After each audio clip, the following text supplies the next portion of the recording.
Hello everyone, स्वागत है आप सभी का इस वीडियो में। तो इस वीडियो में हम लोग पढ़ने वाले हैं एल्युमिनियम एक्सट्रैक्शन के बारे में। ये एल्युमिनियम एक्सट्रैक्शन का फर्स्ट वीडियो है। इसमें हम डिटेल से पढ़ेंगे बेयर्स प्रोसेस को। ठीक है, इसके सेकेंड वाले वीडियो में हम पढ़ेंगे हॉल हेरोल्ड प्रोसेस के बारे में।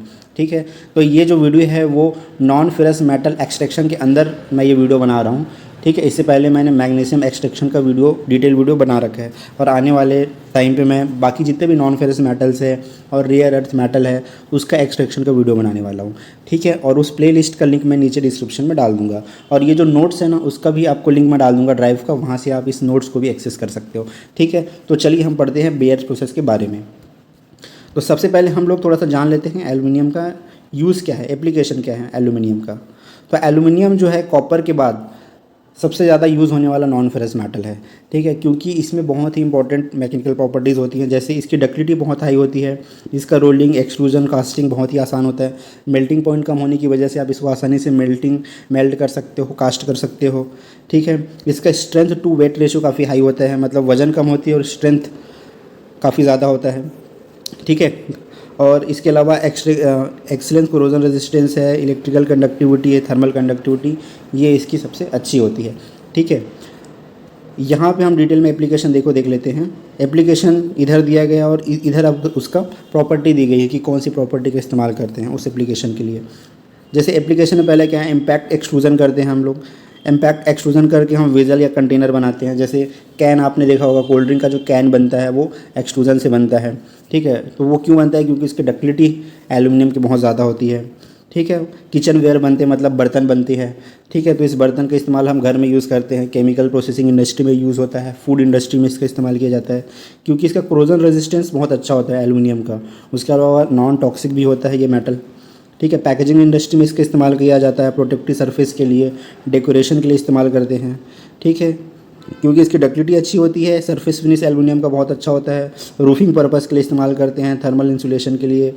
ठीक है, ये सब का इस्तेमाल करते हैं क्योंकि इसकी रिफ्लेक्टिविटी अच्छी होती है, लो इमिसिविटी होती है ना। एल्युमिनियम का अलॉय स्ट्रक्चरल एप्लीकेशन के लिए भी काफ़ी होता है, जैसे ट्रांसपोर्ट इंडस्ट्रीज़ में। इसके अलावा जो है एयरक्राफ्ट इंडस्ट्री में काफ़ी यूज़ होता है।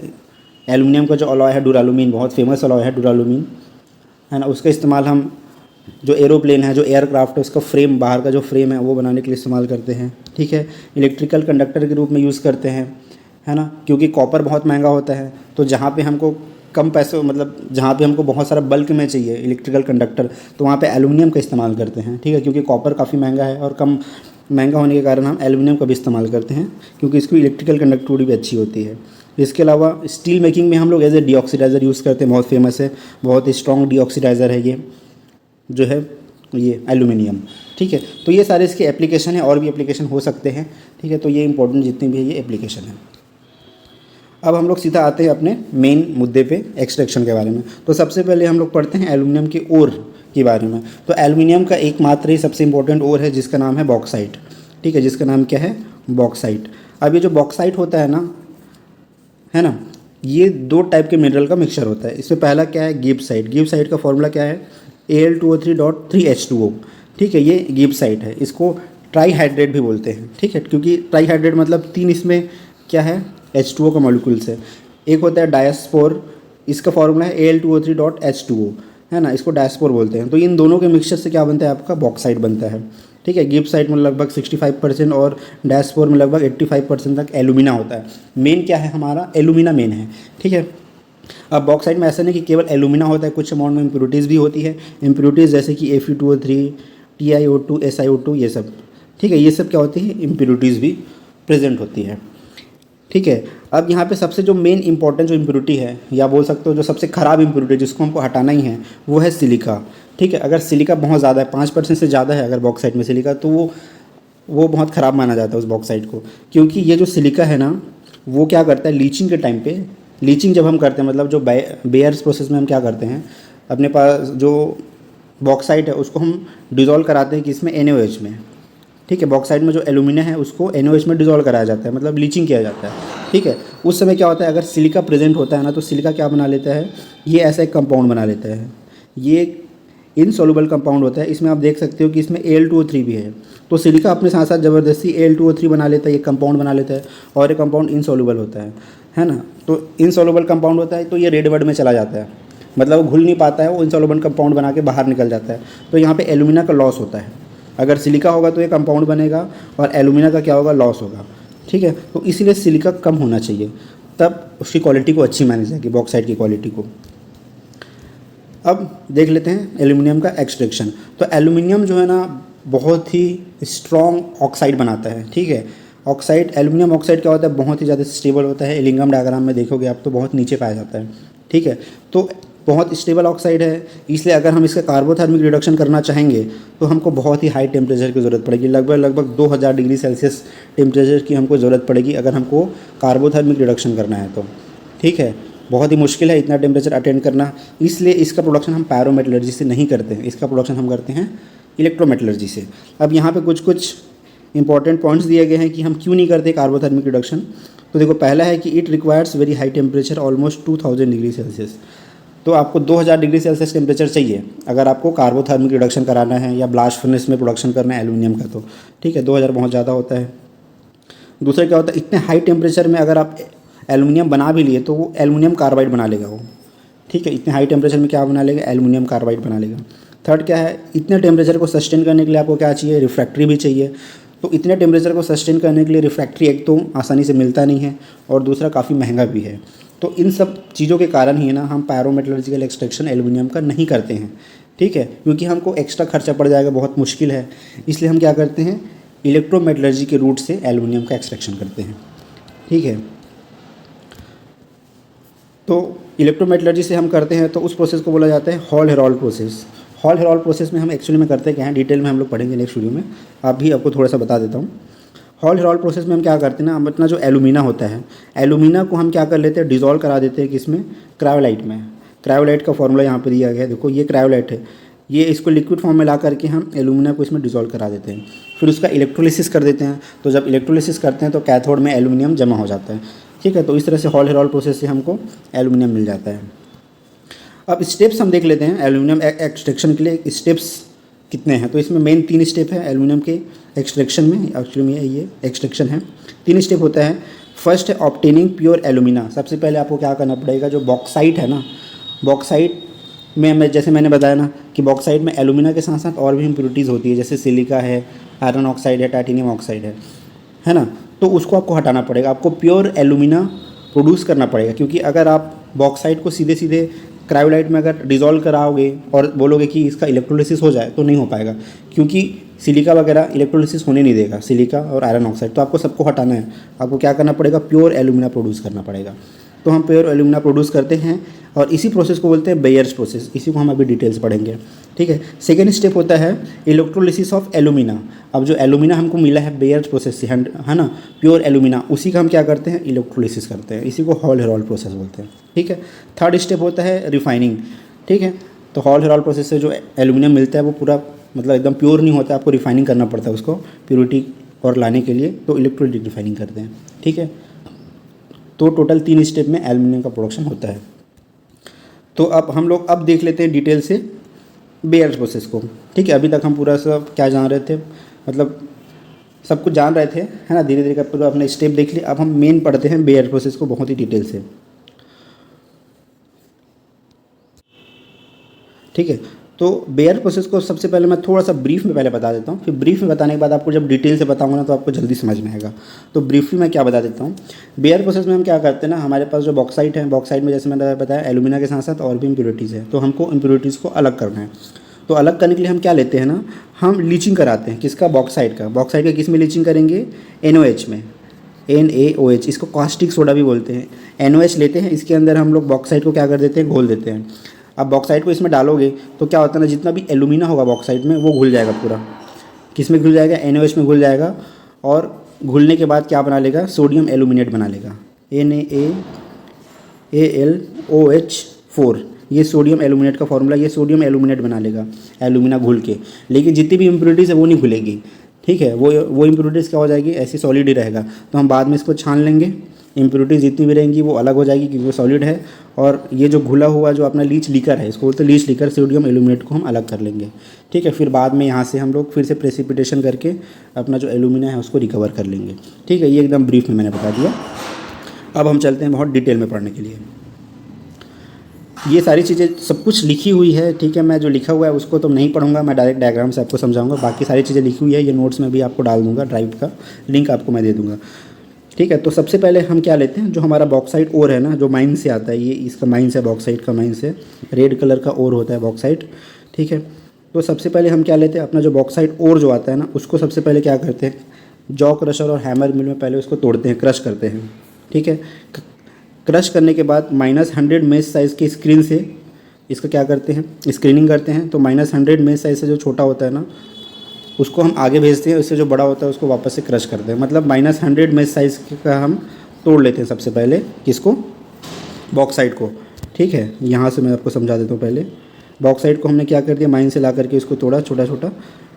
अब जो 100 मेश साइज़ से जो छोटा वाला बॉक्साइट है, अब उसको सीधा आगे नहीं ले जाना है, फिर से उसका हम क्या करते हैं, ग्राइंडिंग करते हैं। किस में करते हैं, बॉल मिल में। ठीक, पहले हमने क्या किया, जॉ क्रशर और हैमर मिल लिया, 100 मेश साइज़ से छोटा किया। अब हम उसको कहाँ भेजते हैं, बॉल मिल में भेजते हैं। तो बॉल मिल में क्या करते हैं ना, बॉल मिल में थोड़ा सा NaOH डाल करके उसको हम ग्राइंडिंग करते हैं उसके। जैसे बॉल मिल, आपको पता है बॉल मिल कैसे रहता है, ऐसे रहता है बॉल मिल। ठीक है, इसमें बॉल रहता है। तो इसमें हम क्या डालते हैं, बॉक्साइट को डालते हैं, छोटा छोटा बॉक्साइट को जो क्रश हुआ है। फिर इसमें हम इसको ग्राइंडिंग करते हैं। तो जब ग्राइंडिंग करते हैं ना, उसी समय में कुछ अमाउंट में हम NaOH भी ऐड करते हैं। NaOH ऐड क्यों करते हैं, क्योंकि इससे ग्राइंडिंग थोड़ा फास्ट होता है, पहला।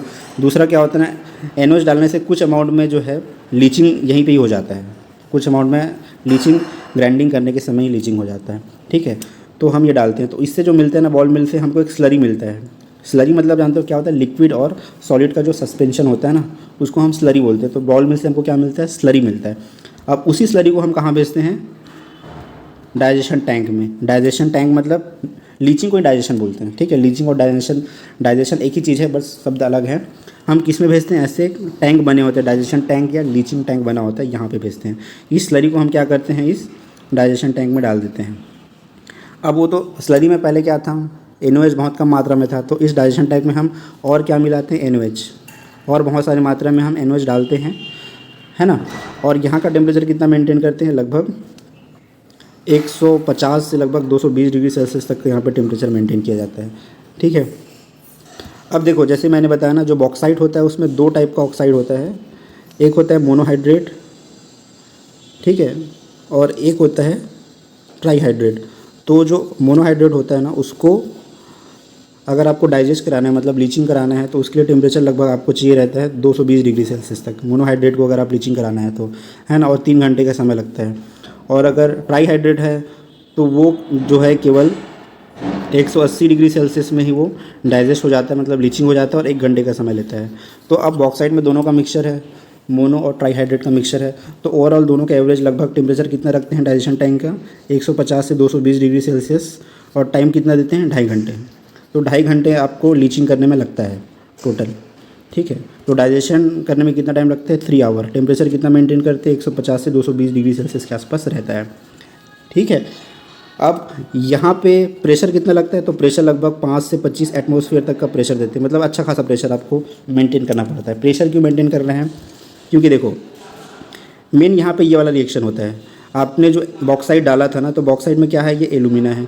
ये एल्यूमिना क्या करता है ना, इसके साथ रिएक्शन करता है, किसके साथ, NaOH के साथ। क्योंकि NaOH आप डाल रहे हो टैंक में और एल्यूमिना भी डाल रहे हो, तो दोनों रिएक्शन करके क्या बना लेता है, ये बना लेता है। ये क्या है, सोडियम एल्यूमिनेट है।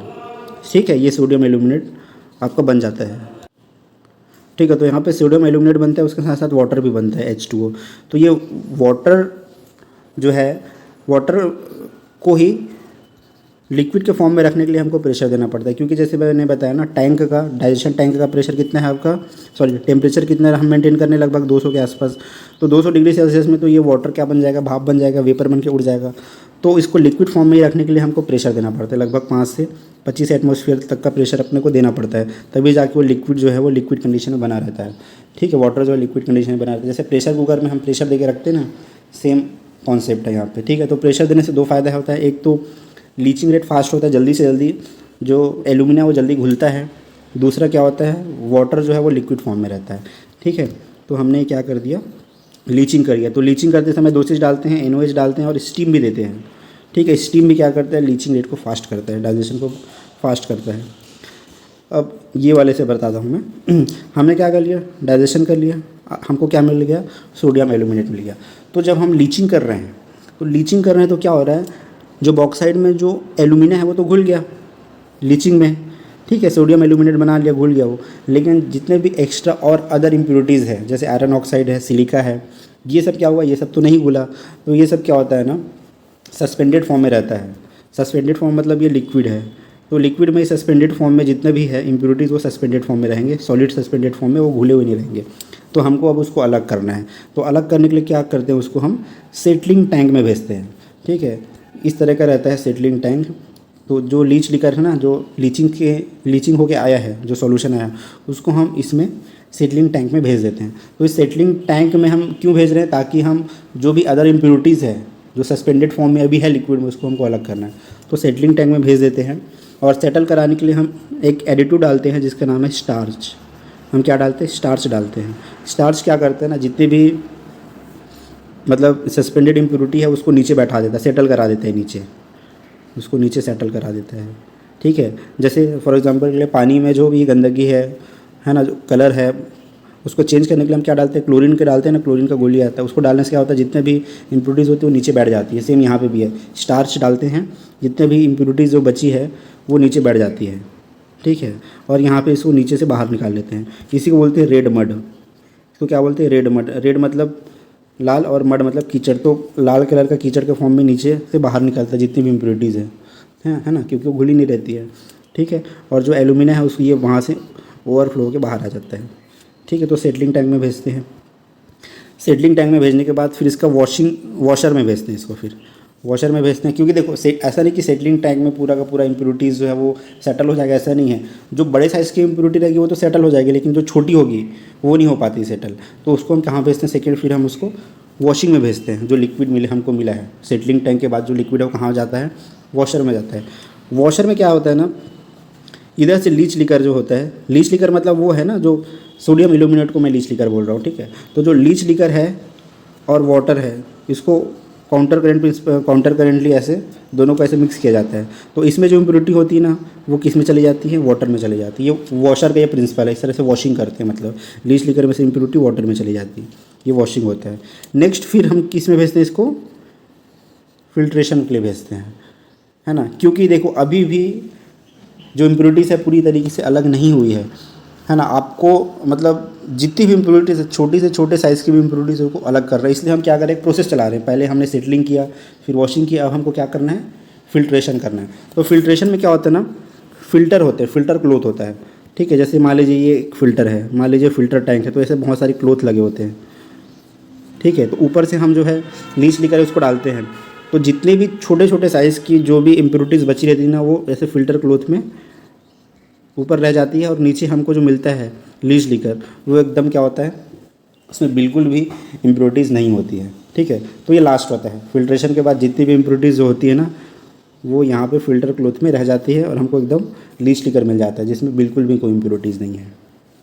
तो ये हो गया फिल्ट्रेशन। फिल्ट्रेशन ऐसे नहीं होता, फिल्ट्रेशन बहुत सारा फिल्ट्रेशन मतलब अलग अलग साइज़ का फ़िल्टर क्लोथ होता है।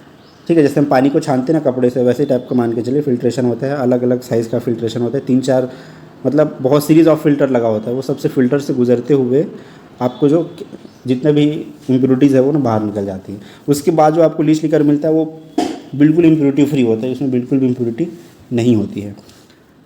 अब क्या होता है ना, अब हम इसको कहाँ भेजते हैं, एक्सचेंजर में। ये एक्सचेंजर क्या है, हीट एक्सचेंजर होता है। एक्सचेंजर मतलब क्या है, ये हीट एक्सचेंजर है। इसमें जो भी हीट होता है, ठीक है, उसको कौन ले लेता है, हीट एक्सचेंजर ले लेता है। ठीक है, और आपको जो लीच लिकर है वो ठंडा हो जाता है, एक पर्टिकुलर टेम्परेचर के नीचे वो ठंडा हो जाता है। अच्छा, यहाँ पे मैं एक चीज़ और बता दूँ, जो डाइजेशन के समय टेम्परेचर हमने कितना मेंटेन किया था, लगभग 220 डिग्री सेल्सियस, 200 से 220 डिग्री सेल्सियस। ठीक है, मतलब लीचिंग के समय। तो लीचिंग के बाद जब ये बाहर निकलता है ना, सेटलिंग टैंक में जाता है, उस समय टेम्परेचर को हम ठंडा कर देते हैं 100 डिग्री सेल्सियस के आसपास। ठीक है, इसको आपको ध्यान रखना है। लीचिंग के समय ही टेम्परेचर 200 तक रहता है, लीचिंग के बाद हम उसको ठंडा कर लेते हैं लगभग 100 डिग्री सेल्सियस में। ठीक है, 100 डिग्री सेल्सियस में करने के बाद ही हम उसको सेटलिंग के लिए भेजते हैं। ठीक है, इसका ध्यान रखना। अब सेटलिंग वॉशिंग फिल्ट्रेशन होने के बाद कहाँ जाता है, हीट एक्सचेंजर में। तो हीट एक्सचेंजर में जाता है तो इसका टेम्परेचर कितना रहता है, 100 डिग्री सेल्सियस। तो हीट एक्सचेंजर से जब ये निकलता है ना तो इसका टेम्परेचर कम हो जाता है, ठीक है। हीट एक्सचेंजर क्या करता है, इसका लिक्विड का हीट ले लेता है। अब उस हीट का आप कहीं और यूटिलाइज़ कर सकते हो। तो यहाँ से जो हीट मिलता है ना उसका यूटिलाइज़ करते हैं स्टीम बनाने में। यही स्टीम बना के हम इसको कहाँ भेजते हैं, डाइजेशन टैंक में या लीचिंग टैंक में भेजते हैं, ठीक है। तो हीट का भी इस्तेमाल हो जाता है, इसके अंदर जो हीट रहता है उसका इस्तेमाल कर लेते हैं। अब यहाँ से क्या होगा, आपका जो लीच लिकर है वो ठंडा हो गया, 100 डिग्री सेल्सियस से वो नीचे आ गया। अब उसको हम कहाँ भेजते हैं, प्रेसिपिटेशन टैंक में भेजते हैं। अब प्रेसिपिटेशन टैंक में ऐसा कुछ नहीं करते हैं, सिंपली हम क्या करते हैं ना, एक बड़ा सा टैंक होता है वहाँ पे भेज देते हैं, अपने लीच लिकर को डाल देते हैं, ठीक है। और एक पर्टिकुलर टेम्परेचर होता है, उसके नीचे जब वो टेम्परेचर जाता है लीच लिकर का तो अपने आप सोडियम हाइड्रोक्साइड प्रेसिपिटेट होना चालू हो जाता है, ठीक है। एक पर्टिकुलर टेम्परेचर लिमिट होता है। एक्चुअली मैं कहीं मैं टेम्परेचर देखा, मुझे एक्चुअली मिला नहीं। जैसे फॉर एग्जांपल जैसे 30 डिग्री सेल्सियस है, मान लो लिमिट है, तो जैसे ही लीच लिकर का टेम्परेचर 30 डिग्री सेल्सियस के नीचे आएगा, जो एल्यूमिनियम हाइड्रोक्साइड है ना वो धीरे धीरे प्रेसिपिटेट होना चालू हो जाएगा, प्रेसिपिटेट होके बाहर आना चालू हो जाएगा वो, ठीक है। जैसे ये आपके लीच लिकर है, तो जैसे ही टेम्परेचर एक लिमिट से नीचे गया आपको क्या मिलने लगेगा, ऐसा प्रेसिपिटेट मिलने लगेगा एल्यूमिनियम हाइड्रोक्साइड का AlOH3। ये आपको क्या मिलने लगेगा, एल्यूमिनियम हाइड्रोक्साइड का प्रेसिपिटेट मिलने लगेगा। और इस प्रेसिपिटेशन रेट को बढ़ाने के लिए ना अलग से पाउडर फॉर्म में सोडियम प्रेसिपिटेट डालते हैं बाहर से, ठीक है, ताकि न्यूक्लियाई जल्दी जल्दी बने, ठीक है। इसलिए प्रेसिपिटेशन टैंक में टेम्परेचर को पर्टिकुलर लिमिट से नीचे ठंडा किया जाता है लीच लिकर को। उसके बाद कुछ अमाउंट में सोडियम एल्यूमिनेट बाहर से डाला जाता है ताकि प्रेसिपिटेशन हो वो फास्ट हो, ठीक है। तो यहाँ पे प्रेसिपिटेशन प्रोसेस पूरा होता है, ठीक है। प्रेसिपिटेशन होने के बाद इसको हम भेजते हैं थिकनर में, ठीक है। प्रेसिपिटेशन के बाद कहाँ भेजते हैं, थिकनर में। थिकनर भी ऐसी ही सेटलिंग टैंक जैसा होता है। थिकनर क्या करता है, एक्चुअली में सेटलिंग टैंक जैसा ही होता है। जो भी प्रेसिपिटेट होते हैं ना उसको हम क्या कर लेते हैं, प्रेसिपिटेट और बाकी लिक्विड को अलग कर लेते हैं, ठीक है। जैसे फॉर एग्जांपल के लिए ये प्रेसिपिटेट मान लीजिए ऊपर पूरा प्रेसिपिटेट है, तो इसको हम अलग कर लेते हैं और ये जो लिक्विड है उसको अलग कर लेते हैं। इससे जो हमको प्रेसिपिटेट मिल रहा है वो थिक हो गया है ना, मतलब उसकी डेंसिटी बढ़ गई। फिर उसको फिर दूसरे थिकनर में भेजते हैं, वहाँ से फिर से उसकी डेंसिटी बढ़ जाती है। मतलब धीरे धीरे हम एक्स्ट्रा जो लिक्विड है उसको हटाते जाते हैं। प्रेसिपिटेशन के बाद बहुत सारे थिकनर में भेज के एक्स्ट्रा लिक्विड को हटाते जाते हैं, ठीक है। ये हम थिकनर में भेजते हैं। थिकनर में भेजने के बाद अल्टीमेटली आपको क्या मिलता है, प्रेसिपिटेट मिलता है, ठीक है। Precipitate AlOH3। अब इसमें कुछ अमाउंट में ये भीगा हुआ रहता है, वाटर भी रहता है इसके साथ साथ, ठीक है। ये हमको मिल जाता है फाइनली। अब ये तो भीगा हुआ है और ये तो सोडियम हाइड्रोक्साइड है। अब उसको हमको क्या बनाना है, एल्यूमिना बनाना है, Al2O3 फाइनल हमको बनाना है। तो वो बनाने के लिए हम उस प्रेसिपिटेट को कहाँ भेजते हैं, रोटरी किलर में भेजते हैं। रोटरी किलर में हम इसका क्या करते हैं, कैल्शिनेशन करते हैं, ठीक है।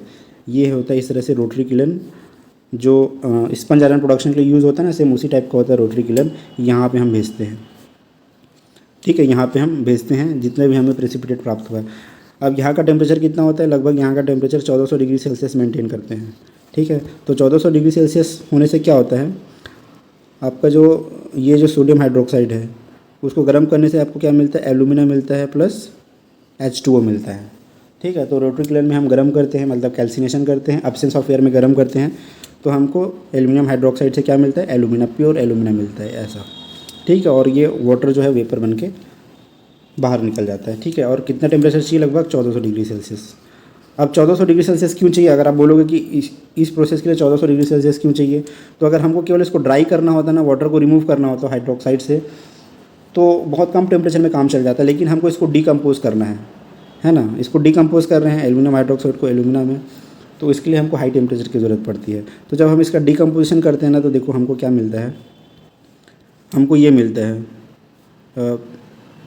ये मोनोहाइड्रेट और ट्राईहाइड्रेट। तो ये जो मोनोहाइड्रेट और ट्राईहाइड्रेट में देखो क्या है, वाटर बॉन्डेड है, ये केमिकली बॉन्डेड वाटर होता है।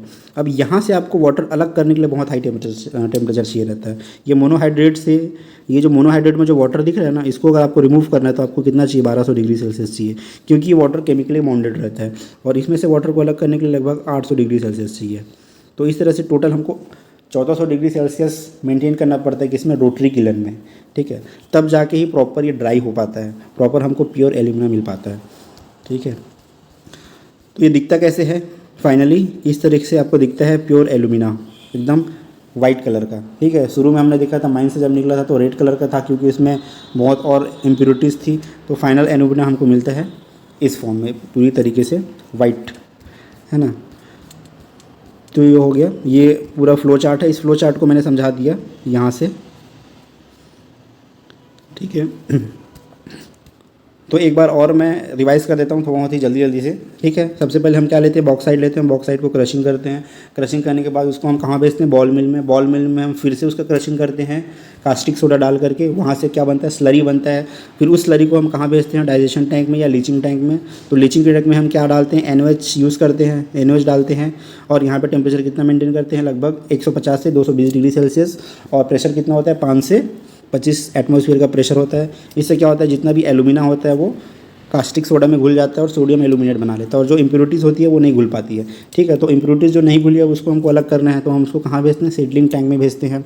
और सेटलिंग टैंक में जब भेजते हैं तो टेम्परेचर को हम कम कर देते हैं, जो पहले 200 के आसपास था उसको 100 डिग्री सेल्सियस के आसपास ला देते हैं। फिर हम सेटलिंग टैंक में भेजते हैं। सेटलिंग टैंक में क्या करते हैं, हम स्टार्च डालते हैं। स्टार्च क्या करता है, जितना भी सॉलिड पार्टिकल है उसको नीचे सेटल कर देता है, उसको हम बाहर निकाल लेते हैं, उसको रेड मड बोलते हैं। फिर जो लिक्विड होता है उसको आगे हम बोलते हैं वॉशर में।